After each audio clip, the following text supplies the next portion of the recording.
Ang mga nag-unang balita. Bagyong Queenie nilatas na sa Negros Provinces ug anaa na sa Panay Gulf. Matud sa pag-asa gikatakdang mogawas ang bagyo ugma sa hapon. 2.6 trillion pesos nga proposed national budget sa 2015 giaprubahan na sa Senado. DepEd nakakuha og dako nga bahin. Nakapiyansa nga tag-iya sa lodge diin nahitabo ang human trafficking ngadtong 2009 gisikop.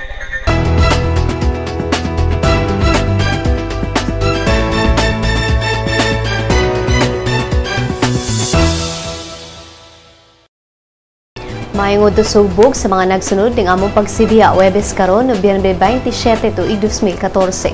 Kini si Jay Sandoval magatud kaninyo mga nagunang balita. Kini ang Sunstar Pilipinas.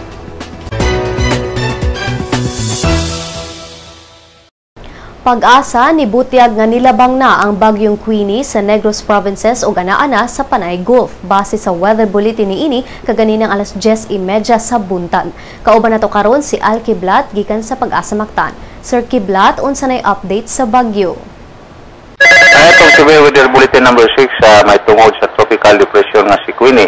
Ito ni karong alas 10:30 sa buntag balido pray broadcast ang tudo niya alas 5 sa hapon. Si Queenie ni cross na kani o nila ni tadlas na kani sa kayutaan sa Negros o karon padulong na ito sa Panay Gulf. Ang ninang alas 10 sa buntag ang sentro sa tropical depression nga si Queenie base sa atong available data. Dunay gilayon 120 km sa minang kasadpan sa Dumaguete City. Coordinates 10.1 degrees north latitude, 122.6 degrees east longitude. Dunay gikusgo na hangin nga iyang gimindinar sa 55 kilometers per hour duol sa sentro. Ini mulihok sa direksyong kasadpan sa gikusgo nga 24 kilometros matagtak na. Ini maong bagyong si Queenie gipaabot nga mutadlas sa Sulusi karong adlaw padulong sa mainland Palawan karong gabi. Ugma sa buntag aton gipaabot nga dunay gilayon 180 kilometros kasadpan bahin sa Puerto Princesa o mo-exit na kanay sa kasadpang border sa Philippine Area of Responsibility between 5 to 7 p.m. later this day. Sa Saturday morning, gipaabot kini na dunay 780 kilometers west of Puerto Princesa City. Hinoon napabili ng signal number 1 sa Visayas sa mga susunod nga lugar. Bohol, Southern Cebu, Negros, Oriental, Southern Negros, Occidental, Siquijor, Guimaras Island, Iloilo ug Antique. Sa Mindanao, Zamboanga del Norte ang italahan og signal number 1. Sa Luzon, Palawan, lakip na ang Calamian Group of Islands o Coyo Islands. Ang banabana nga ulan ani nga mo haksa ini maong bagyo 7 hantud na sa 15 mm matagtak na ug gikonsiderar gyapon nato ni nga kasarangan nga tuwa sa kusog nga ulan sud sa yang 300 kilometros diametro. Ang mga low-lying areas o mga residente na pwes magbang lugar o mountainous areas o mga probinsya nga ato ang gitagaan og signal number 1 ingon man ang mga probinsya sa Romblon, Mindoro atong ipamangnuan nga pagbantay-bantay sa posibleng pagbaha o dahili sa yuta. Mga gagmay sa kinang pangdagat ato sang giabensuhan nga dili usa mulawig sa may Palawan, Visayas o Northern Mindanao. Ang atong sunod issue sa atong bulletin karong alas 5 sa hapon. Gikan diri sa buhatan sa Pag-asa Visayas, Al Kiblat, maayong buntag.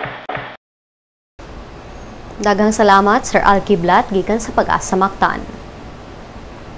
2.6 trillion pesos nga proposed national budget sa 2015 giaprobahan na sa Senado. DepEd nakakuha og dako nga bahin. Si Daryl Anunciado sa report. Ang Department of Education nakakuha og dako nga bahin sa bag-o lang giaprubahan nga 2.6 trillion proposed national budget sa 2015. Kagahapon lang giaprubahan sa Senado sa third and final reading ang proposed national budget. Makuha sa DepEd ang 322.4 billion pesos, mas dako kini kaysa sa makuha sa Department of Public Works and Highways, Department of Social Welfare and Development, Department of Interior and Local Government ug Department of National Defense. Si Senate President Franklin Drilon nibutyag nga walay 37.5 billion pesos nga lump sum ug PDAF o Pork Barrel Fund sa sunod tuig. Sukuhay kini sa giingon ni Senator Miriam Defensor Santiago nga dunay pork barrel sa 2014 budget ug magpabilin kini sa 2015. Si Senator Francis Chis Escudero ni siguro nga ang Senate version sa 2015 national budget dili mosunod sa bersyon sa National Expenditure Program. Matod ni Escudero nga nagtuo siya nga si Santiago ni base sa National Expenditure Program version ug dili ang amendahan sa Senado. Kini si Daryl Anunciado alang sa Sunstar Pilipinas. Bureau of Jail Management and Penology sa Sugbo gisikop ang tag-iyas sa New Perlitos Lodge di nahitabo ang human trafficking ni adtong 2009. Si Antonio Planteras gikumbikto ni Regional Trial Court Judge Bienvenido Saniel Jr. kagahapon tungod sa pag-promote niini og human trafficking. Si Planteras gisintensyahan og 15 ka tuig sa prisuhan ug gipamulta og 500,000 pesos. Niadtong March 2009 ang Regional Special Investigation Unit sa Sugbo mipaubos sa New Perlitos Lodge sa usa ka surveillance aron pagsuta sa mga taho nga dunay mga babay nga gipamaligya sulod sa lodge bugti sa pagpakighilawas. Kagahapon sab gikumbikto og apil ni RTC Judge Saniel sila si Marilyn Buhisan ug Marichu Tawi humanasayang guilty sa human trafficking ug gisintensyahan og life imprisonment. Gipamulta sa bang duha og 2 million pesos matag usa. Si Tawi ug Buhisan nasayang nitanya og 300 pesos matag usa sa upat ka mga babay aron makighilawas ni adtong 2009 din usa ka pulis ang nagpatuong customer sa mga babay. Ang tulo nasikop sa operasyon sulod sa lodge ni Planteras. Giklaro karon sa mga doktor nga dili sakit nga Ebola ang mitakboy sa usa ka langyaw nga niabot sa Davao City sa miaging semana. Si Dr. Josephine Villafuerte sa City Health Office nibutyag nga dili Ebola ang mitakboy sa maong langyaw kinsa una nang giobserbahan sa medical quarantine sa pag-abot niini sa Francisco Bangoy International Airport sa Davao City. Si Dr. Wilson Lim, quarantine medical officer sa maong airport, nisulti nga usa lamang ka sore throat ang gibati sa langyaw kinsa miangkon sab nga gikalintura siya pag-abot sa airport. Ang langyaw niabot sa Davao City ni adtong November 17 gikan sa nasud sa Bangladesh alang sa usa ka missionary mission. Apan bisan giwala na ang bahad sa Ebola virus, ipailawom gihapon siya sa self-quarantine sulod sa duha ka semana alang sa preventive measure batok Middle East Respiratory Coronavirus kon MERS-CoV gumikan kay gikan ang maong langyaw sa Middle East. Nagpabiling alerto karon ang dakbayan sa Davao batok sa Ebola ug MERS-CoV. Bacolod City Council giawhag ang Bacolod Traffic Authority Office ug ang Traffic Management Unit nga magmugna og traffic management plan aron masulbad ang grabing traffic ug ang pagdagsa sa mga pasahero karong Pasko ug bagong tuig.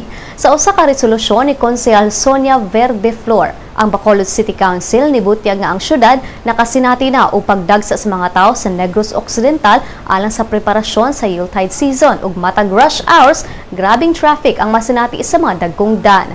Matod sab sa resolusyon nga samtang nagkadaghan ang populasyon sa Bacolod matag business hours, mausab kadaghan ang panginahanglan sa mga traffic lights ug traffic enforcers sa mga lugar nga dunay grabing traffic. Naglaom ang resolusyon nga ikonsidera sa Bacolod Traffic Authority Office ug ang Traffic Management Unit ang maong mga traffic concerns alang sa preparasyon sa Kapaskuhan. O gani ang mga balita gikan sa ubang parte sa nasod.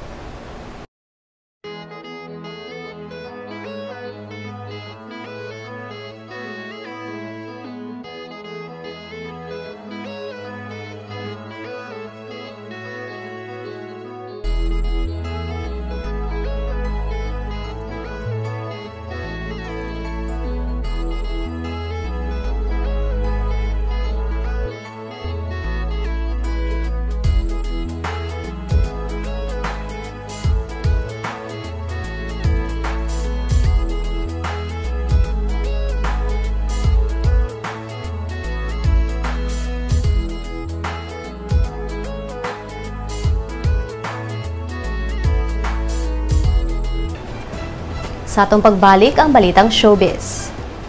Had your daily dose of Sunstar news? Good news! Sunstar's e-paper has a 7-day trial version. You can now check on the recent headlines on your desktops, tablets, or smartphones. From the hottest news to the latest updates on any publication. You may register with the following steps. First, go to the website www.sunstar.com.ph. Click the e-paper button on the upper right corner of the page. Click the subscribe button of the new user icon. Fill in the required field of information for registration. Once you're done, don't forget to mark the I have read and agreed to the terms of use and the privacy policy. Click Next. Step 2 will let you choose your type of subscription. Since you're subscribing for the free version, click on the Sunstar Cebu free trial. Click Next. The end of the registration will lead you to the page of today's headlines. Enjoy your 7-day free trial subscription. For more information, visit www.sunstar.com.ph. Mga kabisdak! Ani-ana ang atong magazine! Bisdak! Kabisdak ato ani gikan sa Bagatan hangtod norte. Isan asa mapadpad Bisayang dako makalupad. Mahigugmaon, matinahuron, matinabangon, mapasigar buhok. Bisayang dako ehemplo sa maayong lumulupyo. Ani-ana bay? Bisdak! Ato ni bay? Bisdak! Original ni bay? Bisdak! Bisdak Magazine ni bay. Ang Bisdak Magazine mapalit sa Newsboys ug sa inyong suking tindahan.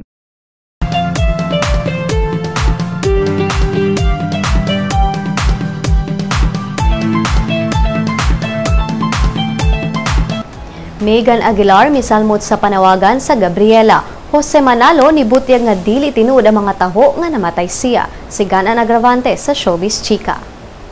Atul sa kasaulugan sa National Consciousness Day for the Elimination of Violence Against Women kagahapon nga gipasiugdahan sa grupong Gabriela ug ubang women's rights group. Usa si Megan Aguilar nga namulong sa programa. Si Megan, anak sa inilang folk singer sa nasod nga si Freddie Aguilar, kinsa usa sa mga biktima sa pang-abuso. Atol sa pakigpulong ni Megan, wala niya kapugni ang iyang emosyon sa dihang iyang gisaysay ang iyang mga pait nga kasinatian sa iyang live-in partner nga si Alexander Sanchez na bag-uhay lang niyang gibuwagan. Matud niya nga dili na maihap ang gihimong pang-abuso sa iyang kapuyo sa yuning buwana. Napublikar ang hitabo sa dihang gipost sa Instagram ang iyang hulagway nga naputo sa bunog, ingon man ang pag-dislocate sa iyang bukton human sa karambula nga nahitabo tali ni Sanchez. Tipik sa pakigpulong ni Megan, iyang gisulti nga sa matag pagsuway sa kinabuhi, dunay madangpan kung dunay hugot nga pagtuo sa Dios.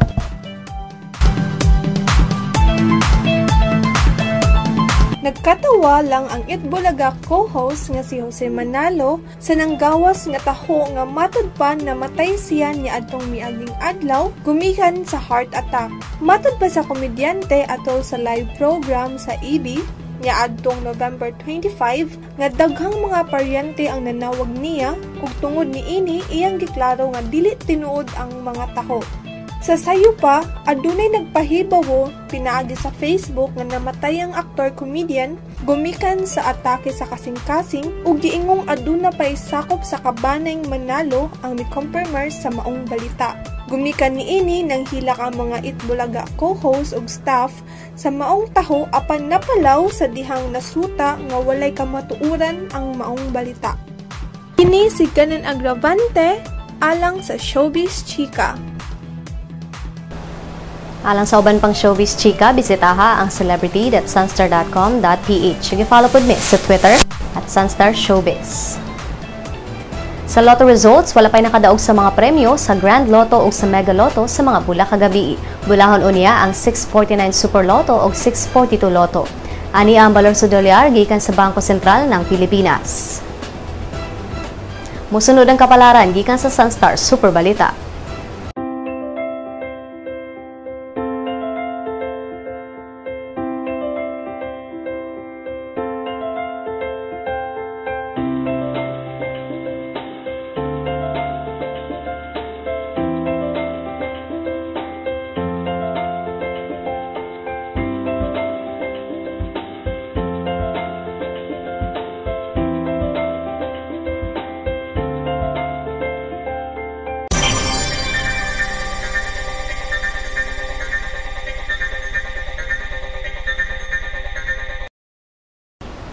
Dinhi natapos ang atong mga balita karong adlaw. Alang sa dugang pang updates, bisitaha ang www.sunstar.com.ph. I-follow sa ang mga updates sa Twitter @Sunstar Online o sa Facebook, Sunstar Philippine News.